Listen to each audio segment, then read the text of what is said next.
샬롬 유선생의 구속사 천국열차 유도순 목사님의 신구약 성경 파노라마를 낭독하는 시간입니다. 지금은 사도행전 파노라마 3장 1절에서 26절까지입니다. 표적을 통한 증거. 3장은 크게 두 단락으로 나누어집니다. 1절에서 10절까지는 표적이요 11절에서 26절까지는 이에 따른 증거입니다. 표적을 통해서 예수 그리스도의 다시 사심을 증거하고 있는 것입니다. 그러므로 3장의 중심은 베드로도 안진뱅이도 아닙니다. 예수 그리스도입니다. 그 이름을 믿음으로 그 이름이 이같이 완전히 낫게 하였다는 것이 3장의 중심점입니다. 첫째 단락 1절에서 10절 표적, 둘째 단락 11절에서 26절 증거, 그리스도의 초림, 죽음과 부활, 승귀, 재림. 첫째 단락 표적 1절에서 10절 성령께서는 표적을 보이시기 위해서 나면서 안진뱅이 된 자를 사용하셨습니다. 그는 본래 성전 미문에 앉아 구걸하던 사람임을 10절 다 아는 유명한 인물이었습니다. 그는 나면서 안진뱅이 된 자요 40여 년을 걸어본 적이 없는 사람이었습니다. 그를 표적으로 삼으시려고 선택하신 분은 오순절에 강림하신 성령님이심을 놓쳐서는 아니 됩니다. 안진뱅이는 베드로와 요한에게 병 고침을 호소한 것이 아니요 다만 구걸하였을 뿐입니다. 또한 베드로나 요한이 그를 발견한 것이 이 날이 처음은 아니었음이 분명합니다. 왜냐하면 그는 성전에 들어가는 사람들에게 구걸하기 위하여 날마다 미문이라는 성전문에 두는 자라고 2절 설명하고 있고 사도들은 날마다 성전에 들어가 기도했기 때문입니다. 이날 그 순간에 성령께서는 사도들의 마음에 어떤 영감을 주셨음이 분명합니다. 이는 베드로가 요한으로 더불어 주목하여 가로되라는 말씀 속에 암시되어 있습니다. 만일 성령님의 지시하심이 아니었다면 그들은 주목해 보지 않은 채 걸음을 재촉했을 것입니다. 더욱이나 우리를 보라고 4절 담대히 영감 있는 말을 하지는 못했을 것입니다. 은이나 금은 없거니와 합니다. 구걸자가 바라는 것은 은이나 금이었습니다. 만일 베드로가 배와 그물을 버리고 주님을 초침이 아니었다면 은잔 몇 푸는 주머니에 있었을 것입니다. 내게 있는 것으로 너에게 주노니 합니다. 지금 베드로에게 있는 것은 무엇입니까? 성령 충만함입니다. 그러나 성령의 이름으로라고 말하지 않고 나사렛 예수 그리스도의 이름으로 걸으라 합니다. 6절 베드로가 나사렛 예수의 이름으로 걸으라고 말하지 않았음을 유념하시기를 바랍니다. 이 점이 왜 중요합니까?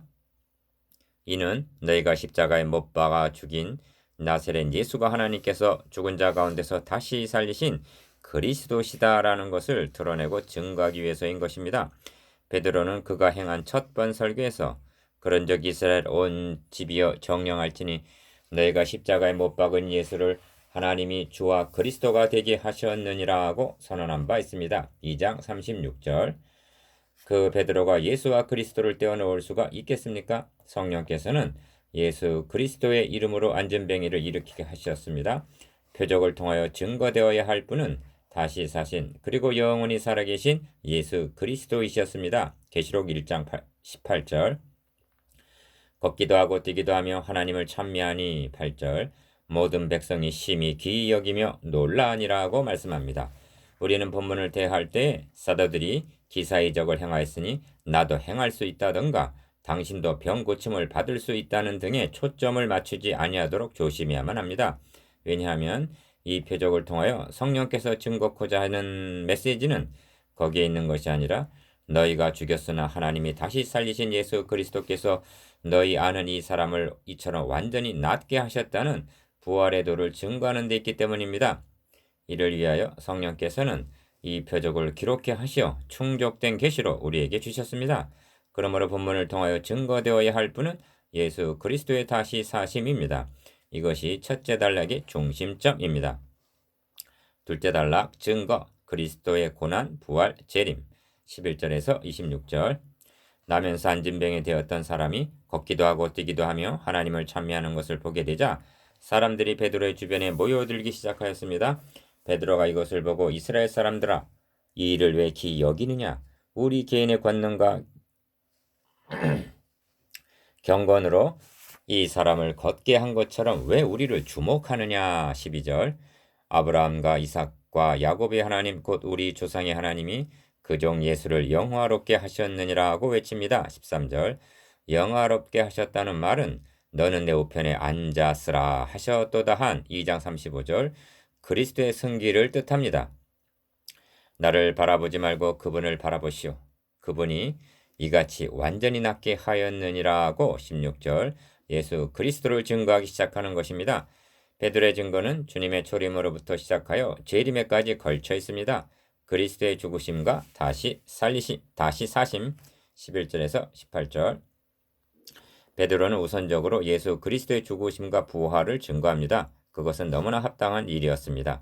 이는 당시 상황이 십자가 사건이 있은 지 불과 2달이 채 안 된 시점이었고 사도들의 증거의 핵심이 그리스도의 부활하심에 있었기 때문입니다. 사도들은 부활의 증인들이었습니다. 베드로는 4가지를 들어서 육박에 들어갑니다. 너희가 저를 넘겨주었다. 빌라도가 놓아주기로 결안한 것을 너희가 그 앞에서 부인하였다. 13절 너희가 거룩하고 의로운 자를 부인하고 도리어 살인한 사람을 놓아주기를 구하였다. 14절 생명의 주를 죽였다. 15절 조목조목 들이대며 이것이 사실이 아니냐고 묻고 있는 듯이 들립니다. 그런 후에 그러나 하고 이상 4가지를 단번에 뒤집어 버립니다. 그러나 하나님이 죽은 자 가운데서 살리셨으니 우리가 이 일의 증인이로라고 말씀합니다. 15절 그리고 부인 못할 증거를 제시합니다. 그 이름을 믿음으로 그 이름이 너희 보고 아는 이 사람을 성하게 하였나니 예수로 말미암아 난 믿음이 너희 모든 사람 앞에서 이같이 완전히 낫게 하였느니라고 쐐기를 박습니다. 16절 다시 말씀드리면 너희는 죽이고 하나님은 다시 살리신 그분 예수 그리스도께서 기적을 행하셨다는 말입니다. 누군가는 말하기를 설교란 회중의 가슴에다 스크루를 대고 사정없이 돌리는 것이라고 말했습니다. 베드로의 설교를 듣노라면 이 말이 실감이 날 지경입니다. 사정없이 육박에 들어가고 있는 것입니다. 형제들아 너희가 알지 못하여서 그리하였으며 너희 간원들도 그리한 줄 아노라 합니다. 17절 이는 그들이 고범죄가 아닌 부지 중에 죄를 범하였음을 말해 주므로 레위기 4장 22절 27절 용서받을 길을 열어주고 있는 것입니다. 그렇다고 베드로는 여기서 멈추고 있지 아니합니다. 그러나 하고 18절 상반절 방금 말한 것을 뒤집습니다. 무슨 뜻이냐 하면 예수 그리스도께서 십자가에 달려 죽으심이 그들이 부지 중에 범한 죄 때문이었다면 주님의 죽음은 실수사로 처리가 되고 만나는 것입니다. 그런 것이 아니라고 말씀합니다. 하나님이 모든 선지자의 입을 의탁하사 자기의 그리스도의 해 받으실 일을 미리 알게 하신 것을 이와 같이 이루셨느니라고 18절 하나님의 주권을 내세웁니다. 하나님이 계획하시고 미리 알게 하신 대로 이루신 달리 표현하면 하나님의 정하신 뜻과 미리 아신 대로 내어준 바 된 2장 23절 하나님의 주권적인 사역이었다는 것입니다. 하나님의 정하신 뜻을 말함에 있어서도 하나님이 모든 선지자의 입을 의탁하사 미리 알게 하신 하고 기록된 말씀에 근거를 두고 있습니다. 실로 주 예수 주 여호와께서는 자기의 비밀을 그 종 선지자들에게 보이지 아니하시고는 결코 행하심이 없으시리라. 아모스 3장 7절 하나님이시라도 하나님이시기 때문에 친히 말씀하신 기록된 말씀을 떠나서는 역사하시지 않으신다는 뜻입니다. 예수 그리스도는 성경대로 죽으시고 성경대로 다시 살아나셨습니다. 그리스도의 재림 19절에서 20절 그러므로 합니다. 19절 하나님께서 그리스도의 해 받으실 일을 미리 알게 하신 것을 이와 같이 이루셨다면 그리고 너희들은 알지 못하여서 그리하였다면 17절 그리고 죽은 자 가운데서 살아나신 예수 그리스도께서 이와 같이 완전히 낫게 하셨다면 그러므로에는 이런 뜻이 담겨 있는 것입니다. 무엇을 머뭇거리고 망설이겠느냐? 그러므로 너희가 회개하고 돌이켜 너희 죄 없이함을 받으라고 19절 회개를 촉구합니다. 이런 뜻입니다. 너희가 저지른 죄는 실로 엄청난 중죄이다. 그러나 용서받을 가망이 없는 것은 아니다. 너희가 회개하기만 한다면 유쾌하게 되는 날이 주 앞으로부터 이를 것이라고 말씀하고 있습니다. 유쾌하게 되는 날이란 2장 38절에서 죄사함을 얻으라 그리하면 성령을 선물로 받으리니 한 말씀과 결부시켜 생각해 볼 때에 중생자가 맛보게 될 기쁨을 포함하고 있음이 분명합니다. 그렇다고 해도 이어서 또 주께서 너희를 위하여 예정하신 그리스도 곧 예수를 보내시리니 한 20절 말씀이 재림을 의미하는 것이라면 유쾌하게 되는 날이 이를 것이란 말은 예수 그리스도께서 재림하실 때에 가져올 온전한 은혜를 의미한다겠습니다. 베드로전서 1장 13절 선지서들을 보면 한결같이 징벌 후에 회복하시는 유쾌하게 되는 날이 이를 소망을 말씀하고 있음을 봅니다. 그러나 포로에서 귀환한 남은 자들은 약속한 유쾌하게 되는 날이 이르는 것이 아니라 시련이 계속되자 낙담했던 것입니다. 선지자들은 저 멀리 그리스도께서 재림하실 때 이 말 유쾌하게 되는 날을 전망했던 것입니다. 보내심이라는 말이 20절과 26절에 나옵니다. 26절은 그리스도의 초림을 나타내고 있지만 20절은 재림을 의미합니다. 예정하신 그리스도라고 말씀합니다. 그리스도께서는 예정하신 대로 초림하심 같이 또 주께서 너희를 위하여 예정하신 그리스도 곧 예수를 보내시리니 하고 주님께서 다시 오심도 예정하신 대로 오실 것을 증거하고 있습니다. 그리스도의 승귀 21절 사도행전 3장은 첫째 단락 1절에서 10절까지 해서 표적을 행한 후에 둘째 단락 11절에서 26절까지 해서 표적을 들어 그리스도를 증거하고 있는 대목을 상고하고 있습니다. 먼저 그리스도의 죽으심과 다시 사하심, 재림하심을 증거한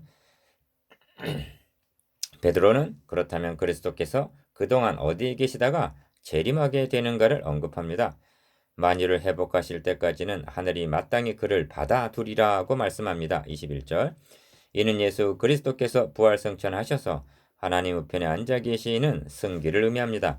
예수 그리스도께서 하나님 우편에 앉아 계신다는 사실이 오늘의 그리스도인들에게는 너무나 당연한 사실로 받아들여지고 있지만 당시에 그들에게는 경천동지할 충격으로 다가왔을 것이 분명합니다. 그들은 경악을 금치 못했을 것입니다. 자신들이 죽인 예수가 하나님 우편에 앉아 있다니. 이 점은 주님께서 대제사장 앞에서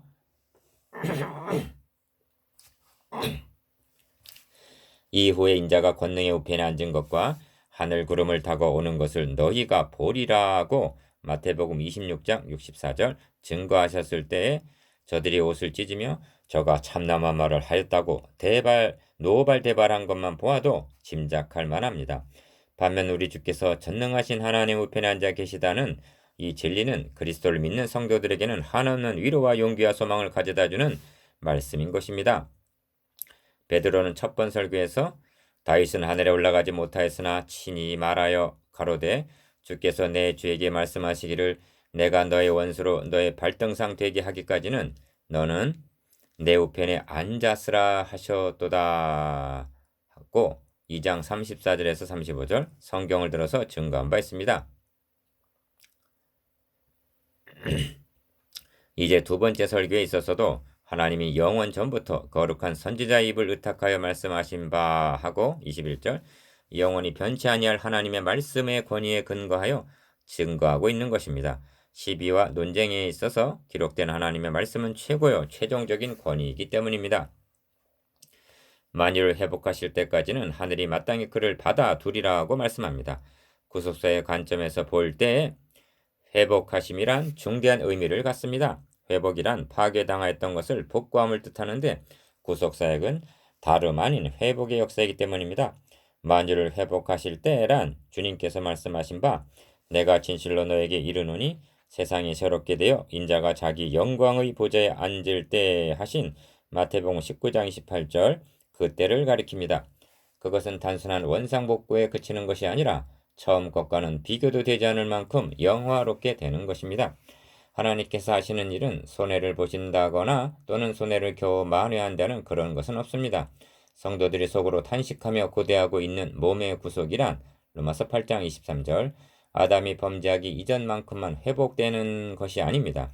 우리의 낮은 몸이 자기 영광의 몸의 형체와 같이 변케 하시는 것입니다. 빌립보서 3장 21절 우리가 흙에 속한 자의 형상을 입은 것 같이 또한 하늘에 속한 자의 형상을 입게 되는 것입니다. 고린도전서 15장 49절. 이는 예수 그리스도께서 재림하시는 날에 완성이 될 것입니다. 이것이 성경이 말씀하고 있는 회복입니다. 그러므로 성경은 복스러운 소망과 우리의 크신 하나님 구주 예수 그리스도의 영광이 나타나심을 기다리게 하셨으니 하고 말씀하고 있습니다. 디도서 2장 13절. 그때까지는 하늘이 마땅히 그를 받아두리라고 말씀합니다. 그 후에 하나님의 때가 찬 경륜 가운데서 예정하신 그리스도 곧 예수를 보내시리니 즉 재림하시게 되는 것입니다. 여기서 분명히 해두어야 할 점은 하나님께서 시작하신 만유를 회복하시는 구속사역이란 그리스도의 초림이나 죽음이나 부활이나 승천이 끝이 아니라는 점입니다. 회복의 성취는 재림하심으로 비로소 완성이 된다는 점입니다. 만일 그리스도의 재림이 없다면 초림도 죽음도 부활도 승천도 온전한 것이 되지 못하는 것입니다. 그러나 모든 선지자의 입을 의탁하사 자기의 그리스도의 해받으실 일을 미리 알게 하신 것을 이와 같이 이루신 하나님. 18절. 주의 거룩한 자로 썩음을 당치 않게 하실 것이미로다를 이루신 하나님. 2장 27절. 내가 너의 원수로 너의 발등상 되게 하기까지 너는 내 우편에 앉았으라 하셨도다를 2장 35절 이루신 하나님. 그 하나님께서 예정하신 그리스도 곧 예수를 보내주신다는 20절 약속도 이루어 주실 것을 확신하고도 남음이 있는 것입니다. 그때까지는 하늘이 마땅히 그를 받아두리라고 말씀합니다. 이 시점에서 잠시 사도들에게 눈을 돌려야 하겠습니다. 그들은 성령에 충만할 뿐만 아니라 예수 그리스도에 충만하고 아주 미친 사람들로 여겨집니다. 베드로는 첫 번 설교에서도 예수님의 생애, 죽음, 다시 사심, 하나님 우편에 앉으심 등을 증거하였습니다. 이제 두 번째 설교에서도 예수님의 죽으심과 다시 사심과 승천하심과 다시 오심을 증거하고 있음을 봅니다. 사도들은 바울이 말한 대로 예수 그리스도와 그의 십자가에 못 박히신 것 외에는 아무것도 알지 아니하기로 작정한 고린도전서 2장 2절 그리스도의 증인들이었습니다. 그런데 우리들은 어떠합니까? 구약의 성취 22절에서 26절. 이제 베드로의 두 번째 설교는 결론에 이르고 있습니다. 결론적인 말씀은 그리스도는 구약의 성취로 오셨다는 것입니다. 이 점에서 잠시 성경을 개관해 볼 필요가 있습니다. 본래 성경은 필요 없어도 될 것이 필요 있게 된 것입니다. 만일 인류의 시조가 범죄하지 아니하였다면 지금의 성경은 필요치가 않았을 것입니다. 그들이 타락하자 하나님께서는 구원 사역을 시작하셨습니다. 그 내용이 성경입니다. 그렇다면 구약의 주제는 무엇입니까? 여자의 후손 곧 그리스도를 보내셔서 인류를 구원해 주시겠다는 약속입니다. 신약의 주제는 무엇입니까? 약속하신 그리스도가 오셨다는 것입니다. 지금 베드로는 결론에서 그 말씀을 하고 있는 것입니다. 모세가 말하되 주 하나님이 너희를 위하여 너희 형제 가운데서 나 같은 선지자 하나를 세울 것이니 한 22절 그분이 오셨다는 것입니다. 또한 사무엘 때부터 오므로 말한 모든 선지자도 이때를 가리켜 말하였느니라고 24절 그리스도는 구약의 중심이요 이때 이 사건은 구약의 성취임을 증거합니다. 베드로는 유대인들이 자신들의 아버지와 조상으로 존경하고 있는 아브라함에게까지 소급해 올라갑니다. 너희는 선지자들의 자손이요 또 하나님이 너희 조상으로 더불어 세우신 언약의 자손이라 아브라함에게 이르시기를 땅 위의 모든 족속이 너의 씨를 인하여 복을 받으리라 하셨으니 하고 25절 하나님께서 아브라함에게 세워지신 언약을 상기시킵니다. 장세기에 의하면 하나님께서 아브라함에게 땅 위의 모든 족속이 너의 씨를 인하여 복을 받으리라는 같은 언약을 5번이나 12장 3절, 13장 15절, 15장 5절, 17장 4절, 22장 18절 반복적으로 세워주고 계심을 봅니다. 이는 그토록 확고하고 중대한 의미가 있기 때문입니다. 베드로는 이 언약을 상기시키면서 너희는 그 언약을 계승하고 그 언약을 믿고 기다리고 있는 언약의 자손임을 강조합니다. 그리고 하나님이 그 종을 세워 복주시려고 너희에게 먼저 보내셨다고 26절 그 언약이 성취되었음을 말씀합니다. 이 점에서 너에게 먼저 보내사 한 먼저의 의미를 생각해 보아야만 하겠습니다. 이는 구원이 유대인에게서 남이라 하신 대로 요한복음 4장 22절 그리스도가 유대인으로 오실 것을 의미합니다. 이는 이미 창세기에서 홀이 유다를 떠나지 아니하며 치리자의 지팡이가 그 발 사이에서 떠나지 아니하시기를 실로가 오시기까지 미치리니 하고 예고된 바입니다. 창세기 49장 10절. 시편 기자도 이스라엘의 구원이 시온에서 나오기를 원하도다 하고 시편 14편 7절 이를 알았으며 신약성경은 우리 주께서 유다를 쫓아나신 것이 분명하도다 하고 히브리서 7장 14절 그대로 성취되었음을 말씀하고 있는 바입니다. 베드로는 이 점을 들어서 하나님이 그 종을 세워 복 주시려고 너희에게 먼저 보내셨다고 일러줍니다. 여기서 우리는 성경을 주신 목적과 의도를 생각해 보지 않을 수 없습니다. 그것은 분명합니다. 누가는 먼저 기록한 복음서에서 의심하는 제자들에게 부활하신 주님께서 나타나셔서 내가 너희와 함께 있을 때에 너희에게 말한 바 곧 모세의 율법과 선지자의 글과 시편의 나를 가리켜 기록된 모든 것이 이루어져야 하리라 한 말이 이것이라 하고 누가복음 22장 44절 깨우쳐 주셨음을 기록한 바 있습니다. 모세와 선지자와 시편이란 구약성경 전체를 가리키는 말씀인 것입니다. 구약성경의 중심은 예수 그리스도요. 그러므로 구약성경을 근거로 하여 예수가 그리스도이심을 증거하라는 이것이 성경을 주신 중심적인 목적입니다. 이 점은 주님께서도 너희가 성경에서 영생을 얻는 줄 생각하고 성경을 상고하거니와 이 성경이 곧 내게 대하여 증거하는 것이로다 하고 말씀한 바입니다. 요한복음 5장 39절. 베드로는 지금 그 목적 그 의도대로 하고 있는 것입니다. 주여 그리 마옵소서 하고 간했다가 마태복음 16장 22절 사탄아 내 뒤로 물러가라는 책망을 받았던 베드로, 주님의 면전에서 3번이나 부인했던 베드로, 유대인들이 무서워서 문을 안으로 잠그고 숨을 죽이고 있던 베드로가 어떻게 이처럼 담대할 수가 있으며 성경에 통달하여 논리적으로 변증할 수가 있단 말인가? 이는 주님께서 말씀하신 바 보혜사 곧 아버지께서 내 이름으로 보내실 성령 그가 너희에게 모든 것을 가르치시고 내가 너희에게 말한 모든 것을 생각나게 하시리라 하신 요한복음 14장 26절 성령께서 가르쳐 주시고 역사하여 주셨기 때문이라고 밖에는 달리는 설명할 길이 없는 것입니다. 예수 그리스도는 구약의 성취인 것입니다.